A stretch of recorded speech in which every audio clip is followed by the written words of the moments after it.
Tank mobs facing away from the party. This is a very popular best practice for tanks. Tank mobs with the mob's ass facing the party for two reasons. First, if the mob vomits, spits, or sprays with some area effect attack, then you will be the only party member taking damage. The other reason to face the mob away from the party is that it is much easier to spot when you lose aggro.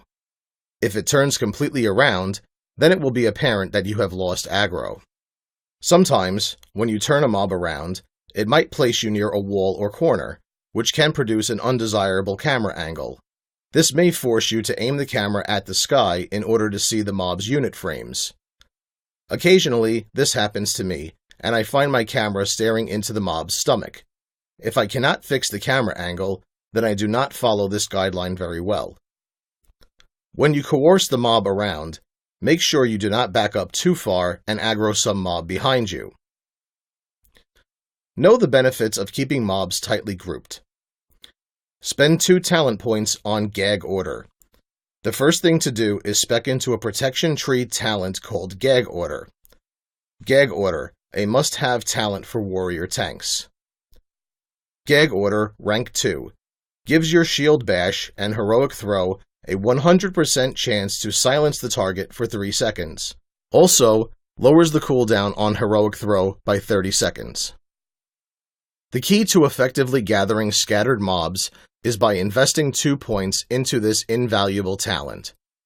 If warriors lacked this talent and could not silence mobs containing casters, it would not be possible to coerce mobs together.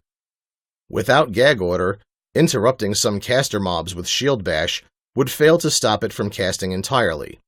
For example, if you were to interrupt a Shadow Bolt cast, the mob would begin casting Immolate because the default Shield Bash only interrupts casting done from one school of magic. The result is you would not be able to pull casters back, and therefore would not be able to gather mobs. Mob gathering strategies. If there is not a corner or pillar you can use to line of sight the mob, then you will have to coerce the mob closer together. If 1 or more melees and at least 1 caster comprise the mob, then charge the caster and let the melees close in on you. If 2 or more casters exist, charge 1 caster, Shield Bash it, and then drag it over to the other caster and let the rest of the mobs close in on you. If 3 casters exist, then use Heroic Throw to pull it back to you. If 4 or more casters exist, then ask someone to either crowd control or solo it. Alternatively, you can employ a charge tap, which we will discuss in a later section. The Ice Crown Citadel 5-man dungeon, Forge of Souls, is full of mobs that are scattered apart. The trash mobs in the first half of this dungeon were very chaotic if the tank lacked the skills and knowledge to group mobs. Anticipate that party members will always aggro things when they walk. Anyone who has played this game for any length of time can testify that things go wrong in instances, even with good parties. Expecting the unexpected is a valuable skill for any player, but especially for a tank. Another sign of a great tank is paranoia. I have prevented many wipes precisely because I do not trust people in pugs. Whenever I tank a pug, I go into it not wondering if someone will accidentally pull aggro, but when they will. When someone pulls aggro, do not waste energy telling him or her that they are noobish or being a jerk to them. Just simply resolve it and move on. Your party will respect you more if you demonstrate a willingness to overlook an honest mistake. During and between pulls, I frequently rotate my camera 180 degrees to make sure nothing unexpected is lurking up on my party.